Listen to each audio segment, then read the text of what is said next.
અમદાવાદમાં મેટાન્યુમો વાયરસનો એક કેસ નોંધાયો છે અને ડૉક્ટર નીરવ પટેલ કે તેઓ આપણી સાથે જે ખાનગી હોસ્પિટલમાં આ કેસ નોંધાયો છે. નીરવભાઈ, શું કહેશો? આખો આ શું કેસ છે અને ચીનમાં જે હાહાકાર મચાવી રહ્યો છે વાયરસ, આ એ જ કેસ છે કે શું છે? ફર્સ્ટ ઓફ ઓલ, મેટાનિમો વાયરસ એ આપણા માટે કે જે આઈસીયુ પ્રેક્ટિસ કરતા હોય, બાળકોના ડૉક્ટર, આઈસીયુ સ્પેશિયાલિસ્ટ કે મોટાના, એના માટે નવો વાયરસ નથી. ઓલરેડી મેટાનિમો વાયરસના ઘણા બધા કેસ અમે જોયેલા છે પાછળ, કે જેમ આપણે આપણા આપણો વાયરસમાં હતું, જે લાસ્ટ ટાઈમ હિંમતનગરમાં ને બધામાં વધારે ફેલાયો હતો, અને એ વાયરસ અમે પહેલેથી જોતા જ આવ્યા છીએ.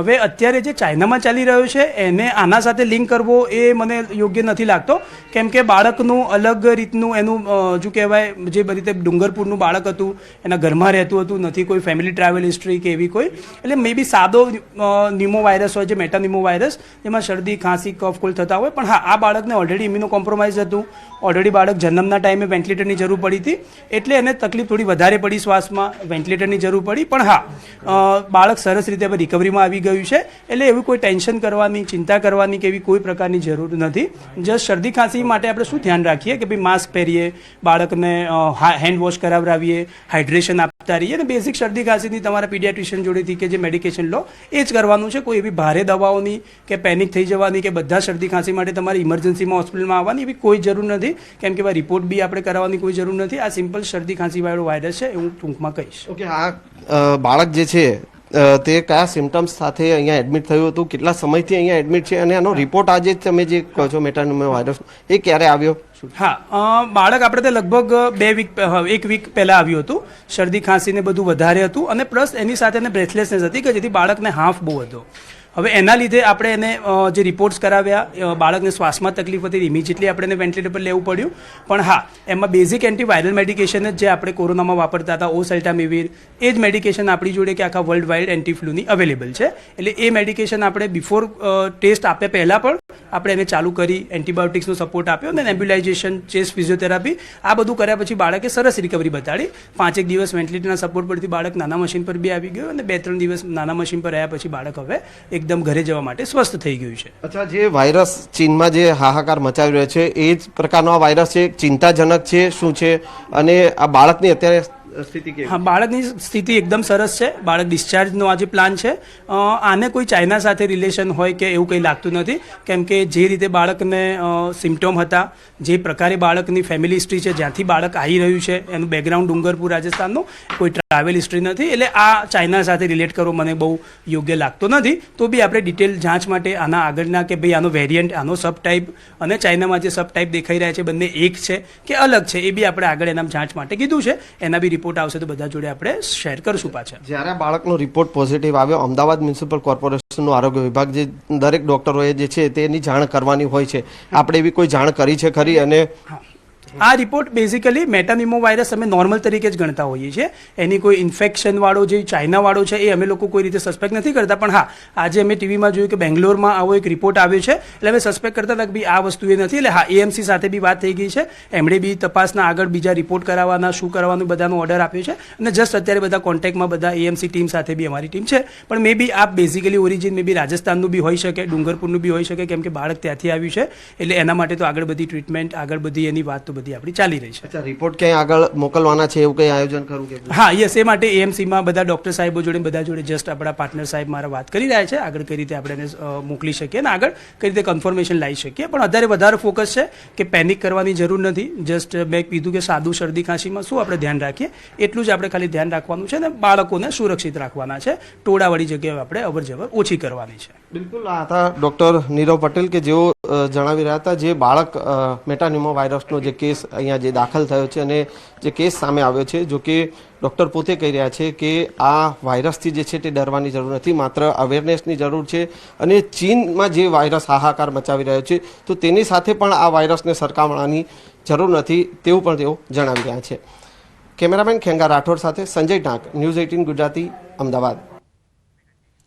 તો અમદાવાદમાં એચએમપી વાયરસનો કેસ આવ્યો છે. એએમસીના હેલ્થ ઓફિસર સાથે ન્યૂઝ 18ની વાતચીત. ડોક્ટર ભાવિન સોલંકીનું નિવેદન. 2 મહિનાના બાળકનો રિપોર્ટ પોઝિટિવ આવ્યો. કોર્પોરેશન દ્વારા બાળકની ટ્રાવેલિંગ હિસ્ટ્રીની તપાસ. પેશન્ટ સ્ટેબલ છે અને સારવાર હેઠળ છે. બાળક રાજસ્થાનના ડુંગરપુરનું વતની છે. પેશન્ટની આઈસીયુમાં દાખલ કરવા અંગે કામગીરી. ચીનમાં ફેલાયેલા જે વાયરસ છે તેને ગુજરાતમાં અને અમદાવાદમાં દસ્તક આપી દીધી છે. 2 મહિનાના બાળકને કેસ છે તે પોઝિટિવ આવી રહ્યો છે. મળ્યા છે અમદાવાદ શહેરના જે એમઓએચ કહી શકાય ડૉક્ટર ભાવિન સોલંકી. સર, જે વાત કરીએ શું આખી ઘટનાક્રમ બન્યો છે, કારણ કે એક જે ચીનમાં જે વાયરસ આવી રહ્યો હતો એ વાયરસ હવે ગુજરાતમાં અને અમદાવાદમાં દસ્તક આપી છે. શું આખી કેસની હિસ્ટ્રી છે, કઈ રીતે આખી જે કઈ બાળક છે કેટલા મહિનાનું છે, ક્યાંથી આવી રહ્યું હતું? અમદાવાદ મ્યુનિસિપલ કોર્પોરેશનમાં એક પ્રાઇવેટ હોસ્પિટલમાં 2 મહિનાનું મેલ ચાઇલ્ડ છે, જેમાં કફ, કોમન કોલ્ડ આ પ્રકારના સિમ્ટમ્સ હતા અને જેના અનુસંધાને એક ડિટેલ લેબોરેટરી રિપોર્ટ્સ એનું કરાવેલો હતો. વાયરોલોજીનો ટેસ્ટ કરાવેલો હતો, જેની અંદર મેટાન્યુમોવાયરસ પોઝિટિવ અત્યારે આવેલું છે. હાલમાં કોર્પોરેશન દ્વારા એની ટ્રાવેલિંગ હિસ્ટ્રી શું છે, કે પ્રકારે ડિસીઝ પ્રોગ્રેસ કરેલું છે, આ તમામ ઇન્ફોર્મેશન અત્યારે કલેક્ટ કરવામાં આવી રહી છે. પ્રાથમિક તબક્કે જે હોસ્પિટલ સાથે ચર્ચા થઈ છે, પેશન્ટ હાલમાં અત્યારે સ્ટેબલ છે અને હોસ્પિટલમાં એડમિટ છે.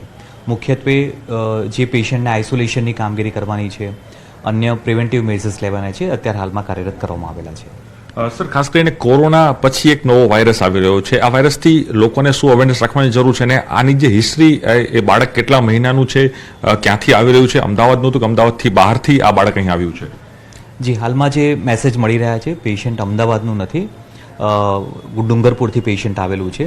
એક્ઝેક્ટ લોકેશન હાલમાં અમે તપાસ કરાવી રહ્યા છે, પણ આઉટ ઓફ એએમસી લિમિટમાંથી આવેલું છે અને કદાચ રાજસ્થાનનું પેશન્ટ હોઈ શકે તેવી અત્યારે એક પ્રાથમિક માહિતી મળેલી છે. હોસ્પિટલ સાથે પણ આ બાબતે ચર્ચા થયેલ છે. હાલમાં પેશન્ટને પ્રોપર આઇસોલેશન મેન્ટેન કરવામાં આવે, પેશન્ટની ક્રિટિકલ કન્ડિશન છે કે નહીં, એને કયા પ્રકારની સારવાર આપવામાં આવી રહી છે તેનું એક એનાલિસિસ કરવામાં આવે અને કોમ્પ્લિકેશન અટકાવી શકાય, પ્રિવેન્શન કરી શકાય તે પ્રકારની કામગીરી કરવામાં આવશે. એટલે સર, કહી શકાય કે અમદાવાદમાં પહેલો કિસ્સો કદાચ આ બનશે આર્યો જે દાખલ થયો છે. હાલમાં જે આ રિપોર્ટ છે, પ્રાઇવેટ લેબોરેટરીનો રિપોર્ટ આવેલો છે, જસ્ટ 10 મિનિટ્સ બેક આ રિપોર્ટ આવેલો છે. વન્સ એ કન્ફર્મ થઈ જાય ત્યારબાદ એક ડિટેલમાં પ્રેસ મીડિયાને જરૂરી માહિતી આપવામાં આવશે. સર, છેલ્લો સવાલ કે જે કેસ નોંધાયો છે તો એની અંદર જે કહી શકાય કે જે કેસ છે આ પહેલો કેસ કહી શકાય, અને સાથે જ એની હિસ્ટ્રી બીજી એવી શું રહી છે કે જેના કારણે લક્ષણો જોવા મળ્યા અને આ વસ્તુ થઈ છે અને લોકોને કઈ રીતે કાળજી રાખવાની જરૂર છે? જે મેઇનલી જે સિમ્ટમ્સ છે, રેસ્પિરેટરી ઇન્ફેક્શન જે કોઈ હોઈ શકે, કોમન કોલ્ડ છે, કફ છે, સોર થ્રોટ હોય, એ પ્રકારની ફીવર હોઈ શકે, આ પ્રકારની એક જનરલાઇઝ કમ્પ્લેન્ટ પેશન્ટને રહેતી હોય છે અને અલગ અલગ ટેસ્ટ કરાવીને એક ફાઇનલ નિદાન તરફ આપણે આની અંદર કરાવી શકીએ. આફ્ટર ઓલ એક આ વાયરલ ડિસીઝ છે અને તે પ્રકારના એક સામાન્ય ચિહ્નો પેશન્ટમાં જોવા મળતા હોય છે, જેને ડાયગ્નોસિસ બાદ આપણે કન્ફર્મ કરી શકીશું. એટલે આપણે કોઈ લેબ તપાસ કરશું ખરી આની અંદર? હવે આપણે કોઈ રિપોર્ટ કરવાના છે, કારણ કે આ ખાનગી લેબનો રિપોર્ટ છે. દરેક જે સસ્પેક્ટેડ પેશન્ટ છે, આઈધર એ ગવર્મેન્ટ હોસ્પિટલમાં હોય, મ્યુનિસિપલ હોસ્પિટલમાં હોય, પ્રાઇવેટ હોસ્પિટલમાં હોય, કોઈ પણ જગ્યાએથી કોઈ પ્રાઇવેટ જગ્યાએ પણ ટેસ્ટિંગ થાય, ગવર્મેન્ટમાં પ્રથમ આને જાણ કરવામાં આવે, ત્યારબાદ પ્રિવેન્ટિવ સ્ટેપ્સ લેવામાં આવે, તે પ્રકારની કામગીરી અને આયોજન કરવામાં આવશે. ચોક્કસ. આ હતા ડૉક્ટર ભાવિન સોલંકી. તેઓ કહી રહ્યા છે કે એક જે 2 મહિનાનો જે બાળક છે તે પોઝિટિવ છે, તેની હિસ્ટ્રી હાલ કાઢી રહ્યા છે અને જે માહિતી, પ્રાથમિક માહિતી મળશે તે પ્રમાણે તે ડુંગરપુરથી આવ્યો હોય તે પ્રકારનું તે પરિવાર છે તે માહિતી મળી રહી છે. ખાનગી હોસ્પિટલમાં ચાંદખાની તે સારવાર લઈ રહ્યો છે અને અમદાવાદનો અને ગુજરાતનો પ્રથમ કેસ છે હાલ તે નોંધાઈ ચૂક્યો છે. કેમેરામેન શાહ સાથે પ્રણવ પટેલ, ન્યૂઝ 18 અમદાવાદ. તો જે પ્રકારથી ચીનમાં ફેલાયેલા વાયરસને લઈને ફફડાટ જોવા મળી રહ્યો છે, ચીનમાં ફેલાયેલા વાયરસને લઈને અત્યારે ડરનો માહોલ. ચેસ્ટ સ્પેશિયાલિસ્ટ ડોક્ટર સમીર ગામીનું નિવેદન, સાવચેતી રાખવા તબીબોની સલાહ. ન્યુમોનિયા જેવા લક્ષણ હોય તો ગભરાવાની જરૂર નથી, તબીબોની સલાહ લેવી. આ એક સિમ્પલ ફ્લૂ જેવો જ વાયરસ છે. અત્યારે શિયાળાની સિઝનમાં જેમ શરદી, ખાંસી, ફ્લૂ વધારે જોવા મળે છે, ઇન્ફ્લુએન્ઝા વાયરસ વધારે જોવા મળે છે, એમ HMPV પર એક જોવા મળ્યો છે. હવે આ વાયરસ મ્યુટેટેડ છે, એટલે કે એનું જીનેટિક ચેન્જ થયું છે, કોઈ નવા પરિપક્વ રૂપમાં જોવા મળ્યો છે. આપણને હજી આવતા સમયમાં જ ખબર પડશે. આ વાયરસને કારણે સિમ્પલ ન્યુમોનિયામાં જેમ થાય, શરદી, ખાંસી, તાવ આવો, છાતીમાં દુખો, કફ થાય, એવા જ લક્ષણો જોવા મળે છે. જો આવા કોઈ આપણે લક્ષણો હોય તો આપણે નજીકના ડોક્ટરની સલાહ લો. ગભરાવાની કે ચિંતા કરવાની બિલકુલ જરૂર નથી. આપણે સાવચેતી જ રાખવાની જરૂર છે. તો જે પ્રકારથી સાવચેતી રાખવા માટે તબીબોની સલાહ, ચિંતા કરવાની જરૂર નથી, ગભરાવાની જરૂર નથી, પરંતુ સાવચેતી રાખવાની જરૂર છે.